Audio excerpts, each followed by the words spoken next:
자, 안녕하세요. 예, 우리 어머니, 아버님들 안녕하세요.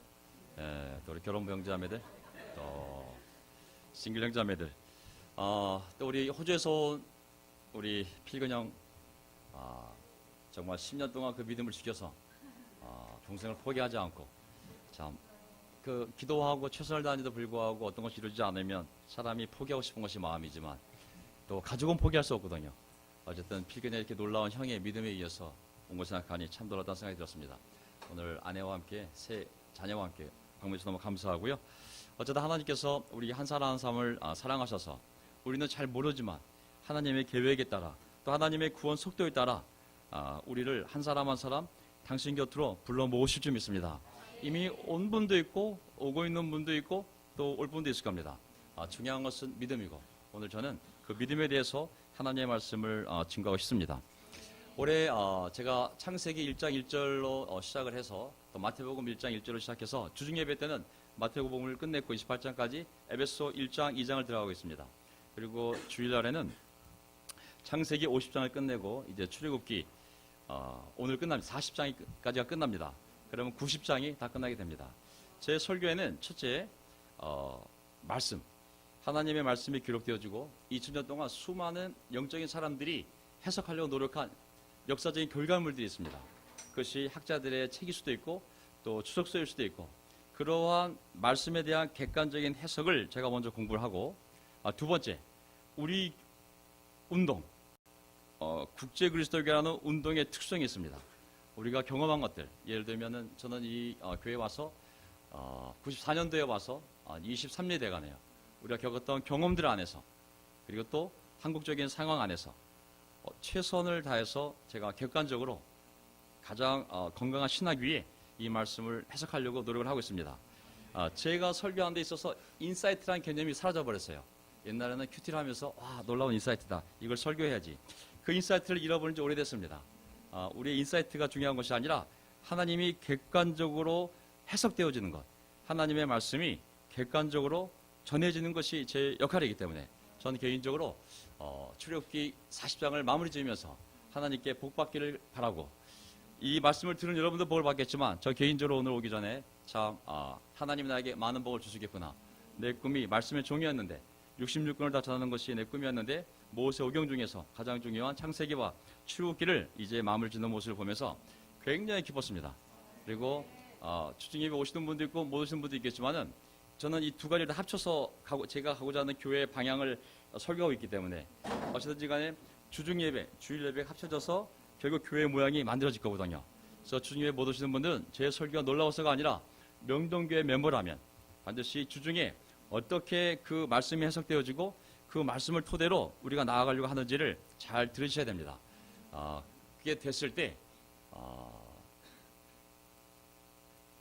우리가 함께 같은 한마음 한뜻으로 이 교회를 세워갈 수 있는 거거든요.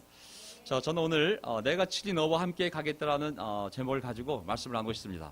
33장부터 39장, 40장까지 오늘 제가 정리할 건데요.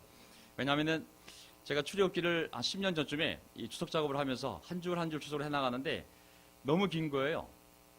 작년부 제가 맡았을 때, 또 교회 혼란스러웠을 때 저는 신학교를 다녔고 신학교를 다니면서 이 혼란스러울 때 내가 할 일은 하나님 준 시간을 통하여 말씀을 연구하고 신학적으로 우리의 정체성을 확립하고 기독교의 역사, 한국교회 역사, 우리 교회 역사, 그리스도의 역사를 정리해서 언젠가 평화로 올 때 내가 다시 교회에 일하게 되면 설교가 기회가 생기면 가르쳐야겠구나 생각을 가지고 오랫동안 준비를 했었거든요. 근데 출애굽기를 딱 오는데 이 어려운 성막, 제사장, 막 짐승 죽이는 것부터 시작을 해가지고 너무 반복적이고 한 단 한 단을 다 봐야 되는데 너무 짜증이 나는 거예요. 근데 어디서 위로를 받았냐면 30 몇 장을 넘어서부터는 모세한테 하나님이 40일 뒤에 이제 올라와라 해가지고 다 설명해 주잖아요. 너는 가서 내가 본 그대로, 내가 보여준 그대로 만들라고 전부 다 설명해 주거든요. 그게 쫙 기록이 되어 있어요. 그래서 거기까지는 괜찮은데 그 다음에 했더니 너무 감사하게도 한 3장, 4장 정도가 모세가 그대로 하였더라 그러면서 똑같이 반복이 되어 있는 거예요. 똑같이 쭈르르 반복하면서 한 4장 정도를 건너뛰는 거예요. 그러면서 한 말씀만 강조가 된 거예요. 하나님이 모세에게 명령한 대로 이스라엘 백성들은 그대로 행하였더라. 이게 계속 반복이 되면서 40장 완공이 돼버린 거예요. 얼마나 감사했는지 사장을 건너뛰는데 휴가 간 기분이더라고요. 그래서 오늘 그때 제가 오늘 40절까지 마무리할 수 있는 거거든요. 그래서 오늘 그 성전이 완공이 되면서 하나님이 이제 그들과 함께 여정을 시작하는데 많은 우여곡절이 있지 않습니까? 이제 그 우여곡절이 어디서 나오냐면 33장에 우여곡절이 나옵니다. 그래서 오늘 설교 제목은 내가 친히 너와 함께 가겠다. 이 말씀이 왜 나오는지 한번 33장을 보면 알 수가 있어요. 엄청난 우여곡절을 겪으면서 결국은 성막이 완성이 되고 그리고 이제 백성들이 나갈 준비가 되거든요. 자, 요점을 보게 되면요, 주님께서 우리와 함께 계심으로 다른 모든 백성과 구별되는 것이 아닙니까? 하고 모세가 하나님께 이제 중보기도를 올립니다. 왜 이렇게 되냐면 하나님이 이제 이스라엘 백성들이 우상을 섬기지 않습니까? 송아지를 만들고 내가 분명히 40일 전만 해도 십계명을 통해서 절대 우상을 만들지 말라고 그랬는데 2달도 안 지나서 모세가 없다고 바로 우상을 만들고 섬기는 모습을 보고 하나님이 질려버립니다. 이 예가 나옵니다. 그때 이제 어떻게 해서든 하나님을 설득해서 데려가야 되기 때문에 모세는 이렇게 말씀드린 겁니다. 당신이 계시니까 우리가 구별되는 거지. 하나님 없다면 이 히브리 족속 이스라엘 민족이 무슨 대단한 족속이냐고. 하나님 안 가면 나도 안 간다고. 그 내용이 이제 나오거든요. 그러면서 이제 하나님 설득이 돼서 같이 가마. 그럼 너 내려가서 빨리 다시 성전을 짓도록 해라. 해서 이 성전을 짓는 모습이 나옵니다. 그래서 똑같은 제물이지만 그 똑같은 금으로 송아지 금상을 만들 수도 있지만 다시 회개한 사람들이 다시 금을 모아서 하나님께 예물을 바치고 그걸로 성전이 지어지는 모습이 나오고 마지막에 보면은 39장 맨 마지막 구절에 이스라엘 백성이 하나님이 모세에게 명령한 그대로 집을 지었다. 하나님의 집을. 그러면서 그들에게 복을 주셨다. 그러면서 40장이 가게 되면 마지막 장인데 휘황찬란했다. 하나님의 집이 너무나 놀랍게 영광에 가득 찼다가 출애굽기 마지막 모습입니다. 자, 이제 첫 번째, 주님께서 우리와 함께 계심으로 모든 백성과 우리 민족이 구별되는 것이 아닙니까? 이 말씀이 어디서 나오게 됐냐면 33절을 보세요. 서론이 길다 보니까 벌써 배가 고프네요. 이거요. 제가 이상하게 저 희운이 빠지네요.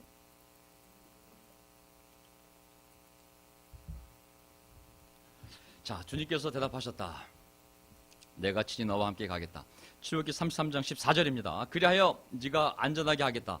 I give you rest거든요. 너를 쉬게 하겠다.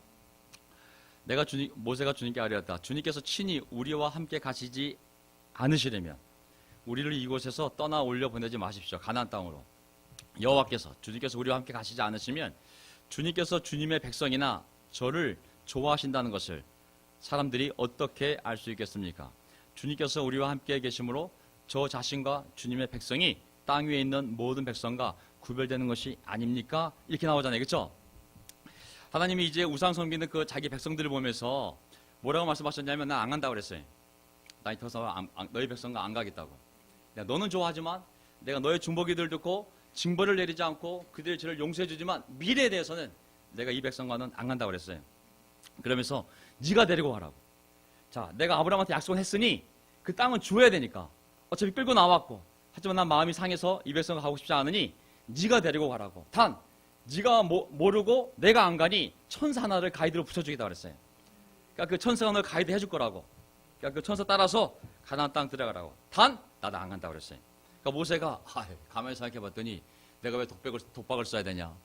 이거 하나님이 불러놓고 내가 어떻게 이 백성을 데리고 들어가냐. 매달리는 겁니다. 다시 중보기도. 막 설득하는 거예요. 이제 와서 안 가시면 얼마나 이 민족이 부끄러움을 당하고 당신의 이름이 목칠되겠냐고. 가셔야 된다고. 당신이 안 가시면 나도 안 간다고. 딱 버텨버린 거예요. 그러니까 이제 주님께서 설득이 돼서 그 중보기도를 듣고 그래? 그럼 내가 친히 너와 함께 가겠다.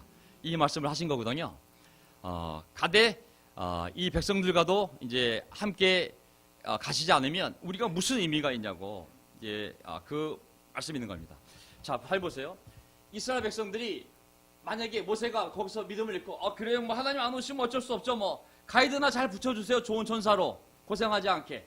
뭐 약속의 땅 거기 있으니까. 뭐 하나님 없어도 잘 먹고 잘 살 수 있다면 뭐 굳이 뭐 당신 신을 안 믿고 다른 신 믿어도 되죠. 뭐 이런 마음이었으면 아마 또 어떤 일인지 모르겠지만 이스라엘 백성도 그럴 수 있을 것 같아요. 뭐 당신이 안 오시더라도 뭐 그 땅이 좋은 땅이 있고 좋은 가이드 보내주셔서 그 땅에만 들어갈 수 있으면 뭐 당신 안 오셔도 됩니다. 이럴지 모르겠지만 그게 뭘 의미하는지 모세는 알았어요. 하나님 함께 하지 않는다는 것은 뭐냐면 더 이상 그들이 하나님의 백성이 아닌 거예요. 이제 모세의 백성이 되는 거예요. 약속은 했으니 땅은 주겠다. 자, 가이드까지 붙여줘서 내가 도착은 해줄게. 하지만 나 너희와 함께 하지 않을 거야. 더 이상 구름 기둥 없어. 왜? 구름 기둥은 하나님이 그들과 함께 할 때 있는 그런 거거든요. 불기둥은 뭐예요? 하나님 그들과 함께 할 때 있는 상징, 힘인 거거든요. 이제 그들은 가나안 땅에 들어갈 수 있는 특별한 백성인지는 모르겠지만 하나님의 백성도 아니요, 구름 기둥도 불기둥도 하나님이 함께 하심도 없는 그냥 천사가 인도해서 가는 한 백성에 불과한 거거든요.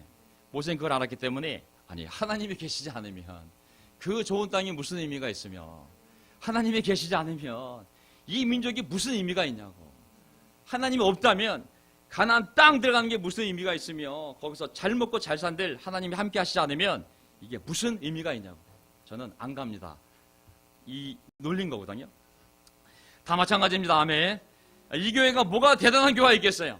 국제 그리스도 교회 뭐가 대단한 교회겠어요? 하나님 함께 하시니까 대단한 거 아니겠습니까? 아니 어떤 사람이 놀랍다면 그 사람이 학벌이 잘난 거예요? 헌금을 많이 했어요? 뭐가 대단해서 그 사람이 빛나겠어요? 딱 하나예요. 하나님이 함께 하시니까 그 공동체와 사람과 그 교회와 운동이 빛난 것이지, 하나님의 말씀이 함께하지 않고 하나님 함께하지 않는 운동, 교회, 사람이 무슨 의미가 있겠어요? 저는 이 자리에 있다는 것은 하나님이 그들의 삶에 함께하기를 원하시고 또 그 하나님을 원하시기 때문에 이 자리에 있는 것이고, 이 자리에 있는 사람들의 삶이 빛나는 이유는 바로 하나님이 함께함을 믿습니다. 아멘. 예수님도 얼마나 간절히 아버지를 바랬어요. 아버지가 한 계시면 내가 뭘 할 수 있냐고. 우리 교회도 저도 우리 각자도 마찬가지입니다. 하나님이 함께 하시지 않으면 아무 의미가 없다는 거죠. 그러면서 이제 하나님 설득해서 갑니다. 그러면서 이제 그래, 아이고 그럼 내가 널 봐서라도 또 가야겠다. 필근이 구원받을 때 형의 기도를 듣고 그래 내가 널 봐서 필근이 다시 한번 교회 보내야겠다 해가지고 온 것처럼 하나님이 이제 그래 그럼 십계명 34장 보세요. 십계명 돌판을 모세가 깨버렸잖아요. 모세 성격이 있어요, 그렇죠? 그 돌판이 자기가 만든 게 아닌 거거든요. 하나님의 손수 돌을 구해와서 정확히 나왔어요. 하나님의 손수 그 돌을 다듬어서 자기 손을 써준 게 십계명 두 돌판이거든요. 근데 그거는 모세가 딱 보더니 우상 섬기는 거 보고 에라이 하고 던져버렸잖아요. 하나님 건데. 그래가지고 34장 보면 돌판 다시 살게 되잖아요.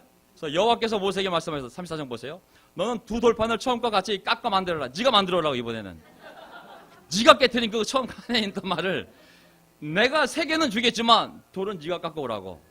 너 내일 아침 그거 준비하여 시내산 올라와 산 꼭대기에서 나에게 너의 모습을 보여라. 모세가 사람이 죄값을 치르게 되어 있습니다. 어쨌든지 하나님은 용서하시고 자비롭기 때문에 은혜로우신 하나님이기 때문에 비록 그런 실을 저질렀지만은 다시 갖고 오라고, 다시 시작하자고. 이게 하나님의 마음이잖아요, 그렇죠? 하나님은 은혜롭고 자비로우셔서 그게 하나님의 속성이잖아요. 우리가 어떤 실수를 저지르고 어떤 잘못을 해도 하나님은 다시 우리를 은혜롭게 자비롭게 우리 삶을 회복시킬 수 있어요. 돌판 다시 갖고 오라고. 내가 또 써주면 된다고. 다시 적어가서 내려가라고. 그래서 모세가 이제 그 돌판을 가지고 와서 하나님 다시 써주게 됩니다. 우리 인생도 마찬가지입니다. 우리 인생이 아무리 망가뜨리고 깨진 인생이라 할지라도 다시 하나님 앞에 나오면 하나님 이게 제 인생입니다. 너무 많은 죄로 무너졌고 좌절스럽고 희망도 없고 능력도 없고 의지도 상실했고 완전히 비참한 지경입니다. 우리 공동체가 그렇고 제 삶이 그렇고 정말 그런 지경이 날지라도 하나님 앞에 겸손히 나아가면 하나님은 은혜롭고 자비로우셔서 다시 그 마음판에 하나님의 말씀을 새기시고 우리를 인도하시는 분이 바로 하나님입니다. 아멘. 그래서 저도 이 자리에 서 있는 거고 이 교회가 여기에 서 있을 수 있는 이유도 하나님이 은혜롭고 자비롭기 때문에 우리가 교회로서 개인으로 저지른 모든 죄악에도 불구하고 하나님 우리를 다시 이곳에 세우신 줄 믿습니다. 아멘. 그래서 이제 하나님이 스스로 뭐라고 말씀하시냐면 다시 자기 소개를 합니다. 이 표현은 구약에 8번 반복이 되는데 우리가 바라본 하나님의 마음, 우리가 보기에 하나님 착하신 분 같아. 그게 아니라 하나님 스스로가 자기 소개를 할 때 Let me introduce myself 딱 하잖아요. My name is 여호와. 내 이름은 여호와라고. I'm your God. 난 사람이 아니고 하나님이라고. 난 어떤 사람이냐면 내가 날 소개해 줄게. 나는 6절 보세요. 여호와께서는 그의 앞으로 지나가시며 이렇게 외치셨다. 나는 여호와는, 나 여호와는 자비롭고 은혜로우며 쉽게 노하지 않고 사랑과 진실이 풍성한 하나님이다. 스스로 자기를 알려주신 거예요. 나는 자비롭고 은혜로우며 쉽게 노하지 않고 사랑과 진실이 풍성한 하나님입니다. 이 반대가 바로 사람의 속성입니다. 사람은 이렇게 고백해야 돼요. 나 인간은 은혜롭지 않으며 자비롭지 않으며 쉽게 노하며 사랑도 없고 진실이 지극히 부족한 사람입니다.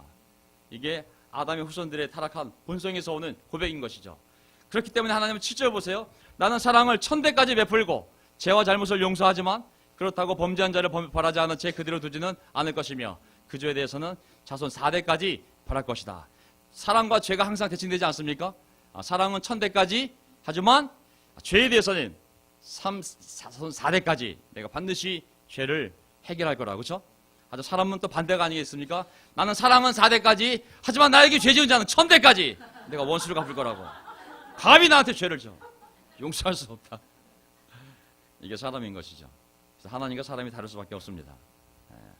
근데 하지만 교회는 이 모습으로 가야 되잖아요. 그렇죠? 우리도 계속 자비를 배워야 되고 은혜로워야 되고 노하는 것을 멈춰야 되고 사랑과 진실이 풍성한 삶이 될 수 있도록 노력을 해야 됩니다. 저도 힘들고 우리 모두 힘듭니다. 서로 조심을 해야 되고 포기하지 말아야 되고 계속 이렇게 가야 되는 것이죠. 자, 그러면서 이제 또 다시 한번 옛날 했던 말을 또 한번 리마인드 시켜줍니다. 한번 백성들이 언약을 깼기 때문에 송아지 우상을 만드는 바람에 다시 십계명 돌판세게 해주고 다시 하나님 설명해주고 그리고 다시 또 무엇을 해야 될지를 다시 알려주는데 또 반복이 됩니다. 자, 너희는 미래 첫 수확을 거둬들일 때 22절 34장 22절 77절을 지키고 농산물을 거둬들일 저장한 연말에는 수장절을 지켜라. 3, 6, 9 말씀드렸죠. 그렇죠? 3월, 6월, 9월. 자, 너희 모든 남자들이 매년 3번씩 몇 번씩? 3번씩 이스라엘 하나님 나 여호와에게 경배하러 어디로 와야 돼요? 하나님이 지정한 하나님의 이름을 두려고 지정한 중앙 성소로 와야 돼요. 그게 예루살렘에 있었어요. 내가 이방 민족은 너희 앞에서 쫓아내고 너희 영토를 넓히겠다. 걱정하지 말라고. 그렇게 살 수 있도록 내가 땅을 줄 거라고. 너희가 매년 3번씩 나 여호와 너희 하나님에게 경배하러 올 때에는 아무도 너희 땅을 탐내어 침범하지 못할 것이다. 1년에 3번 하나님께 올려면 그게 굉장히 넓은 땅이거든요. 남한 내는 지역에서 저 함경북도에서 부산에서 서울까지 만약에 걸어서 마차 타고 온다고 생각하면 많은 시간이 걸리거든요. 농번기일 수도 있고 정말 집안에 우리 애도 돌봐야 되고 야 이거 우리 어머니도 돌봐야 되고 와이프도 아픈데 이거 갑자기 이거 결혼도 시켜야 되는데 많은 이유가 있을 수 있거든요. 아니 하나님 당신이 책임질 겁니까? 제가 그 많은 시간을 드리고 예루살렘 성전 가서 초막절 지키고 유월절 지키고 수양절 지킬 때 외세같이 입해서 우리 집을 무너뜨리면 하나님 책임질 수 있어요? 저는 마음은 간절하지만 몸이 안 돼요 라고 얘기할 수 있거든요. 그때 24절 하나님 미리 말씀해 주신 거예요. 걱정하지 말라고. 너희가 나한테 3번 나올 때 아무도 너희 땅을 침범하지 못하도록 내가 막을 거라고. 하나님을 위해 헌신하려고 할 때 내가 너희 인생을 지켜줄 거라고. 그것 때문에 핑계를 대고 하나님께 헌신하는 것을 너희가 핑계댈 수는 없을 거라고. 왜? 내가 개런티 약속할 거라고. 미리 이렇게 말씀을 하신 거죠. 안식일을 지키는 거, 또 이렇게 하나님의 절기 지키는 것은 전부 도전이 되거든요. 여러분도 여기 나오는 거 도전된 분들 많잖아요. 직장도 있고 일도 있고 피곤도 하고 많은 일들이 있지만 매주 주일 성사하는 것은 도전이 될 수 있거든요. 당연한 것 같지만 특권인 것 같지만 또 많은 어려움이 있을 수 있거든요. 근데 하나님이 그거에 대해서 2가지가 있어요. 왜냐하면 그걸 지켜야 신앙이 유지가 되는 거거든요. 안식일을 지켜야 신앙이 유지되고 하나님과 언약이, 절기를 지켜야 이스라엘 백성의 정체성을 확보할 수 있는 거거든요. 이걸 해야 돼. 근데 2가지가 문제가 돼. 하나는 유혹, 하나는 탐심에서 오는 유혹, 또 하나는 어려움에서 오는 고난. 그래서 하나님이 2가지를 다 막아버렸어요. 유혹은 뭘 이길 수 있냐면 두려움이에요. 하나님에 대한 두려움이 오면 유혹을 이겨낼 수가 있어요. 안식일을 빠지고 싶어. 내가 지금 저 주렁주렁 매달려 있는 저 과일을 따러 나가야 되는데 내가 안식일 동안 하루 동안 아무것도 못하면 야 저거 과일이 날 기다리고 있는데 이거 하루 종일 쉬어야 돼. 얼마나 유혹이 오겠어요. 근데 어기면 죽인다고 그랬어요. 하나님. 안식일 어긴 자는 죽이라고. 굉장히 강한 두려움을 심어줘서 그 나를 지킬 수 있도록. 또 고난이 올 때는 하나님이 개런티 해준 거예요. 걱정하지 말라고. 내가 필요한 모든 것을 너에게 서포트 할 거라고. 그래서 그 절기를 지키고 안식일을 지킬 수 있도록. 그래야 그들이 받은 복을 차지 않도록, 하나님을 떠나지 않도록 하나님이 이렇게 막아주신 거거든요. 그래서 어쨌든 믿음의 영역이지만 다 어려운 일이 있기 때문에 최선을 다해서 노력을 하는 것이 필요합니다. 아멘. 무조건 다 주일날 다 나오는 것은 아닙니다. 최선을 다하는 모습이 중요한 것이죠. 그렇죠? 여러 가지 삶의 일이 있기 때문에 함부로 우리가 할 수 없습니다. 2번째 포인트가 뭐냐면 누구든지 원하는 자만 여호와께 예물을 바쳐야 합니다. 자, 금을 만들 때 금으로 송아지 우상도 만들었잖아요. 모세가 안 올 때 아론 통해 가지고 너무 이들이 두렵니까? 무섭니까? 옛날에 살았던 방식 그대로 우리가 이집트에 있을 때 신이 소의 모습이었지. 아론을 푸시해 가지고 금을 모아서 뭘 만들었냐면 기껏 만든 게 우상이었어요. 하지만 그들이 회개했고, 앞에 나옵니다 내용에, 회개했고 다시 이제 마음이 준비되었을 때 모세가 또 얘기합니다. 자, 하나님이 명령하신 이제 집을 지어야 되는데 너희가 비록 우상도 섬기고 엄청나게 하나님을 실망시켜 드렸지만 하나님 우리를 용서하시고 은혜롭고 자비롭고 노하기를 더디하시며 사랑과 은혜가 풍성한 하나님이 우리를 용서해 주시고 같이 가기로 하셨어. 자, 하나님 다시 집을 지으라고 하셨어. 자, 짓기를 원하는 사람은 다 금과 은과 이거 갖고 와 라고 얘기했을 거 아니에요. 그렇죠? 잘 보세요. 조건이 뭐냐면 가진 것 중에서 원하는 자만이에요. 없는 거 대출받지 말라 그랬어요. 없는 돈에, 자, 목사님이 설교해가지고 우리 교회 성전 헌금 성전 건축 들어갑니다. 박 장로 4천만 원, 김 집사 500만 원, 장로 5천, 집사 500씩 적금 바로 들어갑니다. 해가지고 옛날에는 바로 대출을 받아가지고 대출을 일으켜서 교회 먼저 내게 하고 그 성도들이 평생 갚아나가게 했어요. 그렇게 해서 많은 성전들이 지어졌어요. 자, 한번 해볼까요? 자, 성도 90% 줍니다. 성도 90% 줄어요. 예. 지금 뭐 밥을 먹여줘도 안 올 판에 지금 뭐 예. 자, 출애기 35장. 모세는 모든 이스라엘 백성에게 이렇게 말하였다. 이것은 여호와께서 명령하신 것입니다. 여러분이 가진 것 중에서 없는 걸 원하지 않는 거예요. 그래서 가진 것 중에서 여호와께 드릴 예물을 가져오십시오. 자, 누구든지 원하는 자예요. 그렇죠? 원하는 자 여호와께 예물을 바쳐야 합니다. 건너뛰고 여러분 가운데 솜씨가 좋은 기능공들 모두 나와 여호와께 명령을 다 만드십시오. 베이스는 뭐냐면 가진 재능, 가진 재료 중에서, 가진 물건 중에서 더 중요한 건 뭐냐면 마음, 원하는 자만.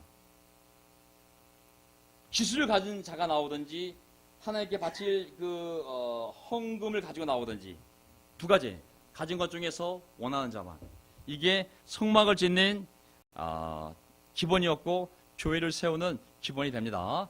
그래서 어떻게 되냐면 35장을 건너 21절 가게 되면 35장 21절 마음에 감동을 받아 그렇게 하기를 원하는 사람들은 성막과 모든 기구와 거룩한 옷을 만드는 데 필요한 갖가지 예물을 여호와께 가져왔다.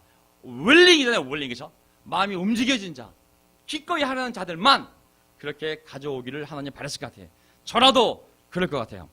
자, 35절 그들에게 조각하고 도안하며 청색, 자색, 홍색 실과 가는 배실로 짜고 수놓는 여러 가지 재능을 주셔서 모든 정교한 일을 하게 하셨다. 뭐가 더 놀라운 거냐면 어떤 사람이 난 재능이 있어. 뭔지 모르겠지만 난 이 재능을 쓰고 싶어. 하고 그 사람이 하나님의 성막을 짓는데 재능을 쓰고 벌써 나올 때 하나님이 그 재능 플러스 더 놀라운 재능을 주는 거예요. 그게 포인트예요. 여러 가지 재능을 주셨다고. 하나님은 우리가 뭘 바치면 그것이 재물이 되었던 아니면 우리의 삶의 일부분이 되었던 시간이 되었던 마음이 되었던 재능이 바치면 그것만 사용하는 것이 아니라 마치 거기에 더 엄청난 하나님의 선물을 더해서 우리의 인생을 끌고 가시는 분이 하나님입니다. 아멘. 교회는 우리가 헌신한 만큼 성장하는 것이 아니라 헌신이 10이라면 90은 하나님 편에서 부어서 교회를 만들어가는 거거든요. 하지만 10%의 우리의 헌금, 10%의 우리의 마음이 바로 출발점이 됨을 알 수가 있어요. 그런 마음이 없이는 교회를 만들어갈 수 없거든요. 예배도 마찬가지거든요. 예배 순서 중요하지 않습니까? 저는 설교 정말 하나님 앞에 부끄럽지 않게 최선을 다해 준비한다고 생각합니다. 아멘. 저희 단순히 거짓말할 수는 없잖아요. 하지만 순서를 맡은 형제들, 지금 우리 교회 형제들 중에 제가 부득이하게, 정말 부득이하게 이 교회를 사랑하고 오랫동안 이 교회를 참석하시고 정말 거의 저희 가족처럼 있는 분들도 계시지만 또 교회 또 그 예배 형식이다 보니 어쩔 수 없이 우리가 세례받은 형제자매들 중심으로 해서 다 이 자리에 올라오고 있어요. 한 분도 빠지지 않고 이 자리에 올라오도록 노력하고 있어요. 심지어 우리 아픈 김두수 아버님도 제가 주일 예배 순서에 2번인가 3번 올려놨어요. 물론 투약 때문에 못 나올 수도 있지만 그래도 저는 믿음을 올려놨어요. 못 올라오신 거는 제가 뺏어가 아니라 항암 치료하면서 주일 예배 나올 수 없었기 때문에 병원을 제외하고는 제가 우리 아버님부터 시작해서 가장 바빠서 주일 예배 못 나온 형제조차도 다 주일 예배 순서에 올려서 함께 예비를 만들어갈 수 있도록 노력하고 있어요. 송리더들이 최선을 다해 1000명 수준의 송을 준비하고 있어요. 아멘. 모든 건 마음이에요. 아멘. 제가 여기 아침 주일 예배 오면 바닥을 보면 알 수가 있어요. 여기 많은 쓰레기가 남아 있으면 청소가 안 됐구나. 이 성전을 깨끗하게 해서 하나님 앞에 드리려는 마음이 있어야 되는 거거든요. 어쩌니까 해가 할 수가 없어요. 이거는 마음이 있는 사람이 우리가 이 모든 순서와 이 모든 물질, 시스템, 이 모든 걸 준비할 수 있거든요. 시스템 형무이가 이거 구축하면서 한 번도 예배에 빠지지 않더라고요. 야, 엄청나게 영적인데 알고 봤더니 본인이 빠지면 할 사람이 없는 거예요. 야, 그래서 내가 형무가 누구 좀 찾아봐라. 너도 휴가 가고 가야 되는데 그랬더니 아야다니까 필근이도 오고 여기 지도 오고 지금 보이지 않는 곳에서 마음에 있는 사람들이 돈을 줘서도 아니고 시켜서도 아니고 자발적일 때 굉장히 많은 일을 하나님 거기에 더해서 그 일을 할 수 있는 거거든요. 시스템 제가 분명히 믿습니다. 100만 원짜리지만 전 세계 160개국 나라에 이 프로그램이 성적을 내고 있어요. 어떻게 얼굴이 나오는지 모르겠지만 그 제가 시킨 게 아니에요. 형모이가 인터넷 뒤지든 계속 살기 시작하더니 결국 이 시스템을 만들어낸 거거든요. 교회가 마찬가지거든요. 뭐 정진희 자매가 제가 어시오 주일학교방 책임지겠습니다. 뭘 하면 되겠습니까? 오늘 가봤더니 제가 기껏 아이들 다 하려고 샀던 거 2개 딱 붙여놓고 거기다가 방 청소할 거 그거 만들어서 붙여놨더라고요. 그 마음이 있는 사람이 하게 돼 있어요. 아멘. 마음을 속일 수가 없어요. 그래서 보면 결국은 뭐냐면 어떻게 되는 결과적으로 보면 말립니다. 성소 그 엔지니어들이 사람들이 너무 많이 갖고 오니까 쓸 것 이상의 재물이 막 들어오니까 나중에 말려요. 그래서 5절을 보세요. 모세에게 가서 이렇게 말하였다. 여호와께서 명령하신 일을 쓰고도 남을 만큼 백성들이 많은 예물을 가져오고 있습니다. 모세가 야영지에 있는 모든 남녀에게 성소에 드릴 예물을 만들지 말라고 명령하자 백성들은 더 이상 예물을 가져오지 않았다. 이것은 이미 가져온 것으로도 필요한 그 모든 일에 쓰고도 남을 정도였기 때문이다. 여기 more than enough. 제가 30년 전에 영어 배울 때 more than enough라는 영어 표현을 배웠어요. 굉장히 유명한 표현이다가 more than enough. enough보다 더 있는 거니까 충분하단 말이잖아요. 영어야. 그 대학생 때 제가 배운 표현이 more than enough인데 여기 2번 나오더라고요. 하나님 말씀에 more than enough라고. 자, 이게 무슨 말씀이냐면요. 저는 이 구절을 가지고 일반 형제자매들이 헌금 메시지하는 걸 거의 들은 적이 없어요. 제가 한 번 들은 게 누구냐면 방시 목사가 설교할 때 이 구절 사용해서 이런 구절은 목사님이 사용해 참 좋은 구절이에요. 말릴 정도로 교회가 가져오는 거. 그만 갖고 오라고. 둘 데가 없다고. 그만 갖고 오라 했잖아 지금. 둘 데가 없지 자꾸 갖고 와. 헌금하지 말라고 좀. 나도 괴로워. 이런 설교를 이제 목사들이 하고 싶어 하는 거죠. 근데 아직 저는 해본 적이 없지만 어제 방시 목사가 아마 한 적이 있었어요. 그렇게 돼서가 아니라 이렇게 해야 되지 않겠냐고 한번. 이상적인 모습이죠. 어떤 성경에 보면 아주 이상적인 모습이 있어요. 어쨌든 이렇게 순수했던 때가 있었는 거죠. 백성들이 모든 인업인 거예요. 2번씩이나. 그래서 우리가 헌금할 때도 이 구절 사용해서 우리 원칙을 정한 게 뭐지? 여러분 유대인 성도들 가난한 성도 도울 때 여기 마케도니아 성도들 헌금할 때 절대 억지로 하지 말라고. 그래서 6장 나오잖아요. 기쁜 마음으로 마련한 것이 해야 된다고. 마음에 정한 대로 하라고. 아까워하지도 말고 마지못해 하지도 말라고. 있는 데에서 하라고 그냥 기쁨을 하는 사람을 하나님 사랑한다고. 또 하나 너희가 하면 그렇게 할 수 있도록 더 공급해 주신다고 하나님이. 전 마음이요 너무 하나님을 사랑하고 싶은데 헌금하고 싶은데 돈이 없어요. 네가 헌금할 마음이 있다면 하나님 어떻게 해서든 헌금할 수 있는 삶으로 만들어 줄 거라고. 너희가 이집트 나올 때 하나님이 다 준 거 아니냐고. 하나님 머릿속에 이들이 광야에 나오면 언젠가 내가 성수를 지을 거고 성수를 지을 때 금과 은과 동과 12가지 홍옥석과 많은 실들이 필요한데 그 광야에서 그들이 어디서 사겠어요? 미리 이집트 사람들 마음을 움직여서 다 주게 만들었잖아요. 하나님이 다 공급할 수 있다고. 왜? 선한 일을 할 수 있도록. 그 믿음을 가지고 마음을 준비하라. 그게 맞아요. 그래서 그들이 여호와께 명령하신 대로 그대로 만들었다. 3절 보세요. 결국은 37절, 38장, 36장, 7장, 8장, 9장이 전부 이 하나님이 모세에게 만들라고 보여주신 그대로 명령하신 그대로 만들었다가 결론인 거예요. 전부 반복, 리프레이징이라는 단어가 있는데 모세가 한 말 그대로 다시 반복이 돼요. 그렇게 만들었다가 반복이 되거든요. 42절 여호와께서 모세에게 명령하신 그대로 39장 이스라엘 백성은 모든 일을 완성하였다. 보세요. 딱 한 표현이에요. 여호와께서 모세에게 명령하신 그대로 이스라엘 백성은 그대로 모든 일을 완성하였다. 모세가 그 모든 것을 점검해 보니 그들이 여호와께서 명령하신 그대로 만들었다. 그래서 모세는 그들에게 축복하였다. 아멘. 저는 이 표현이 아마 결론 구절이 아닌가 싶어요. 왜냐하면 나중에 가면 이스라엘 백성들이 하나님이 예언자들에게 명령한 그대로 따라하지 않거든요, 사실은. 그러면서 모세가 하나님이 모세에게 알려준 그대로 살았을 때는 하나님이 모세를 통하여 그대로 복을 주셨지만 하나님이 모세에게 명령한 그대로 따라하지 않았을 때는 하나님이 그들의 삶을 저주하는 게 마지막 구약 39권의 이야기가 되는 거거든요. 자, 저는 이 결론을 보게 되면 건물이 완성되었을 때 표현을 보세요. 표현. 다른 표현이 있습니까? 이 표현을 보면 건물을 보고 이야, 건물이 엄청 커졌네. 건물이 엄청 웅장하네. 건물을 굉장히 빨리 지었네. 이야, 건물이 끝내주네. 이런 표현이 없어요. 야, 예술적으로 색깔이 잘 빠졌네. 천 모양이 깔끔하게 나왔네. 야, 그 편리하게 잘 지었네. 입지 조건이 좋네. 태양이 잘 들어오네. 이런 표현 없어요. 그 건물에 대한 평가 딱 하나예요. 하나님이 모세에게 명령한 대로 그대로 완성하였다. 우리 인생도 우리 교회도 하나님 앞에 받을 표현이 딱 한 가지입니다.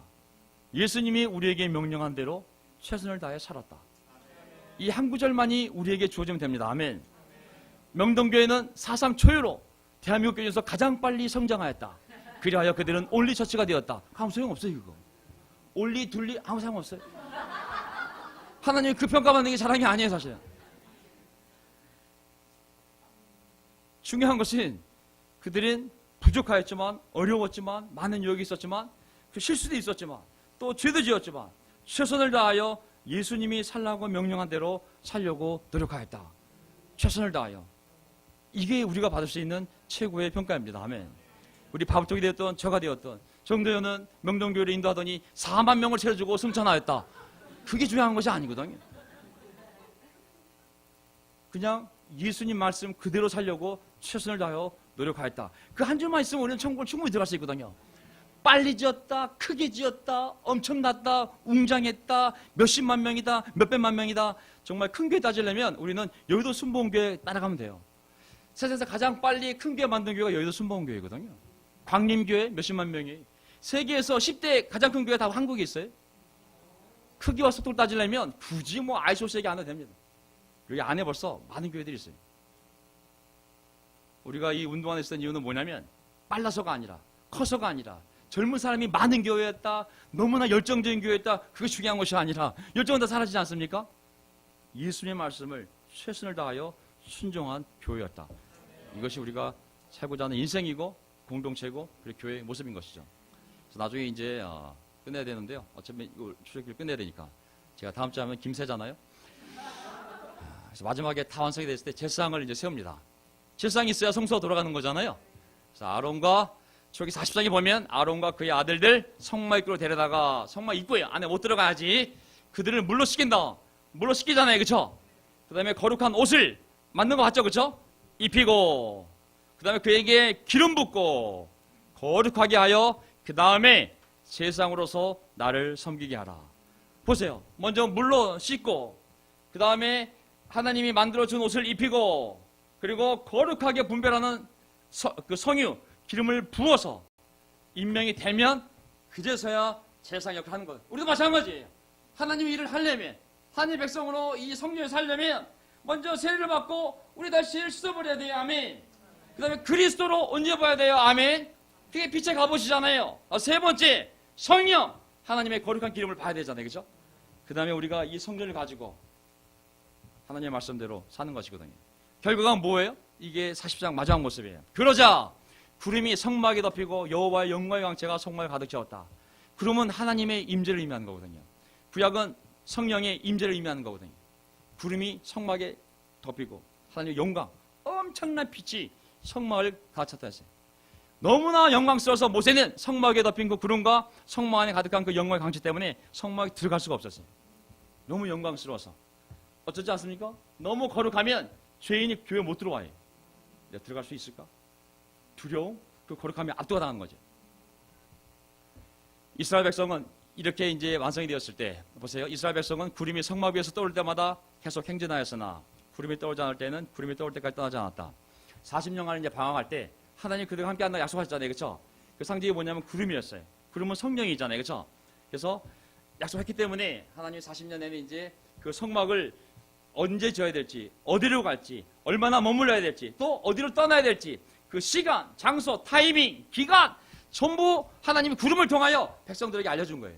무엇을 결정을 안 했고, 날씨 보고 결정 안 했고, 가진 돈 보고 결정하지 않았고, 부동산이 어디가 오른다고, 어디가 집값이 내린다고, 어디가 학군이 좋은지 결정한 것이 아니에요. 구름, 하나님이 보여주는 대로만 간 거예요. 하나님이 보여준 대로만. 이와 같이 이스라엘 백성이 다 보는 가운데 낮에는 여호와의 구름이 성막 위에 있고 밤에는 구름 가운데 불이 있었다. 이것은 그들이 길을 가는 동안, 가나안 땅을 가는 동안 줄곧 계속되었다. 전적으로 하나님이 인도하여서 어디에 머무를지, 얼마나 머무를지, 언제 떠날지, 어디로 갈지 전부 하나님의 주권으로 이스라엘 백성들을 인도해 갔어요. 뭘 통하여? 구름을 통하여. 하나님의 임재의 상징을 통하여. 마찬가지. 우리의 삶도 마찬가지. 우리는 성령으로 사는 사람들이므로 성령을 따라갑시다. 아멘. 우리가 이미 세례 받을 때 우리 인생을 구름 기둥, 불 기둥인 성령께서 우리의 인생을 인도하시는 거거든요. 아멘. 사람이 인도해요? 교회 이름이 인도해요? 운동이 인도하겠습니까? 하나님이 우리를 인도하는 거예요. 어떻게? 우리 안에 계신 성령께서 말씀을 통하여, 교제를 통하여, 공동체를 통하여 사인을 주시면서 우리를 인도하는 사람들입니다. 아멘. 그래서 우리는 성령을 따라가야 됩니다. 아멘. 다시 옛날로 가면 안 돼요. 다시 옛날로 가면 큰일 나. 내가 또 말합니다. 갈라디아서 5장 10절, 갈라디아서 5장 16절. 여러분은 성령께서 인도하여 주신 대로 살아가십시오. 그러면 육체의 욕망을 채우려 하지 않는 것입니다. 두 개가 우리 삶을 인도하는 거예요.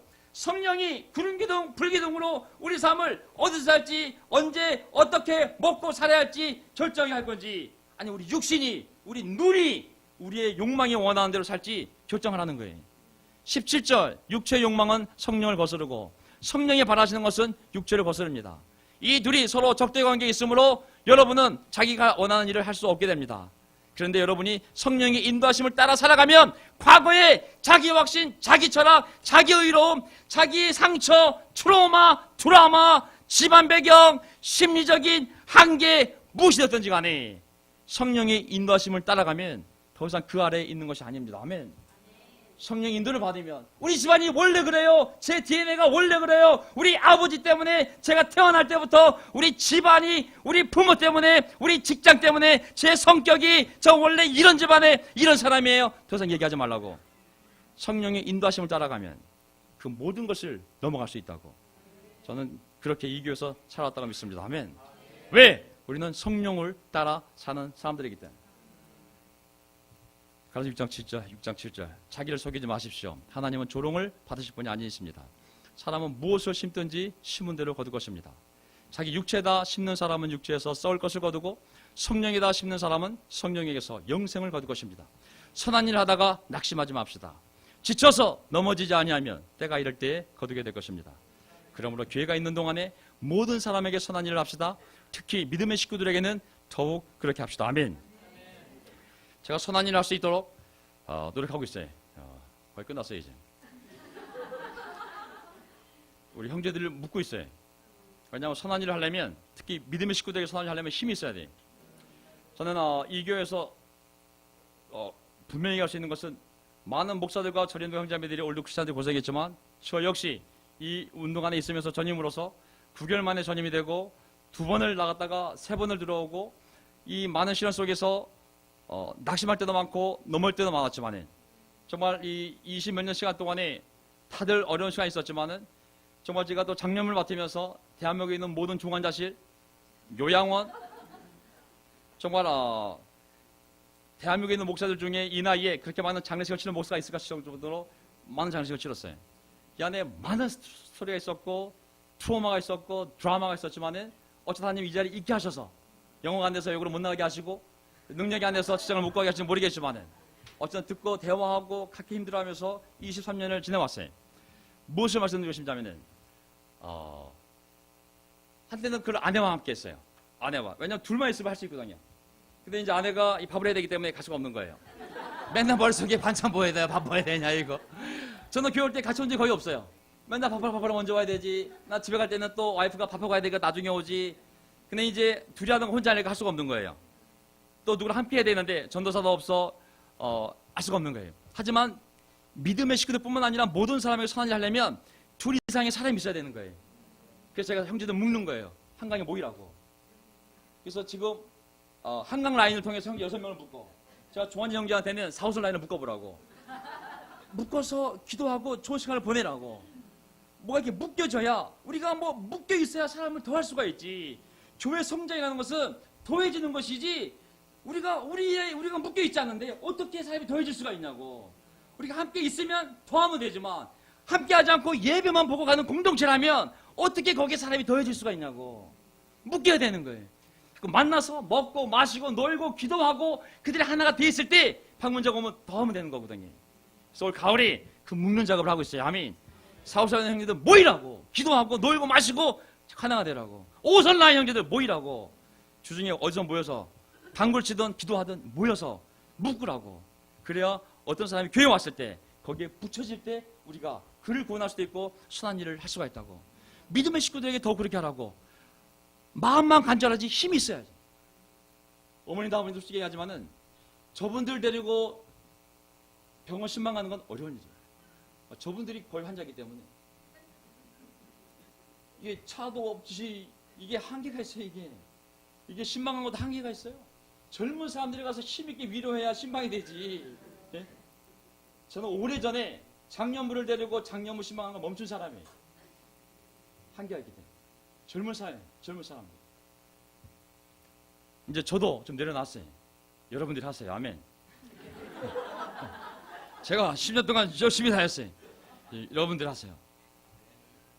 저도 함께 일을 해야 되는 거거든요. 한두 번 했다고 자랑하지 마세요. 계속해야 돼. 죽는 날까지.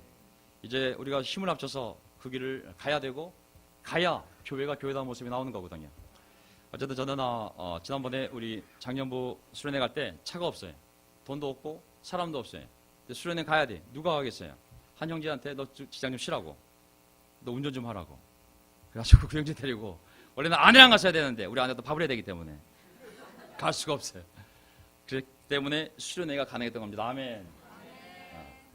이렇게 뭉쳐야 하나님의 선한 일을 할 수가 있는 거거든요. 올 가을 뭉치는 하나가 되기를 바랍니다. 아멘. 자, 내가 친히 너와 함께 가겠다. 이러면 되는 거예요. 그냥 아무것도 없어도 예수님이 나와 함께 있기만 하면 우리는 되는 거예요. 아멘. 이렇게 되면 다 끝난 거예요. 하지만 하나님이 나와 함께 하지 않으면 집이 생기고 직장이 생기고 배우자가 생기고 수많은 돈이 생기고 건강이 생겨도 하나님 함께 하자는 무슨 소용이 있겠어요. 우리가 그 확신을 가지고 하나님이 함께 하니까 내가 구별된 인생을 사는 것이지, 하나님이 함께 하지 않으면 아무것도 아닌 존재임을, 하나님의 헌신, 예배를 드리시고 어시를 하고 싶고 송리더를 하고 시스템을 하고 설교를 하고 하나님께 봉사하고 싶다면 가진 것 중에서 원한 자들이 하라는 거예요. 그들만을 하나님이 사용하실 거예요. 그리고 우리가 다른 건 모르겠지만, 많은 세례 잘 모르겠어요. 분명한 것은 예수님 명령하신 대로 부족하지만 하려고 최선을 다할 때 하나님 우리 인생을 복주실 줄 믿습니다. 아멘.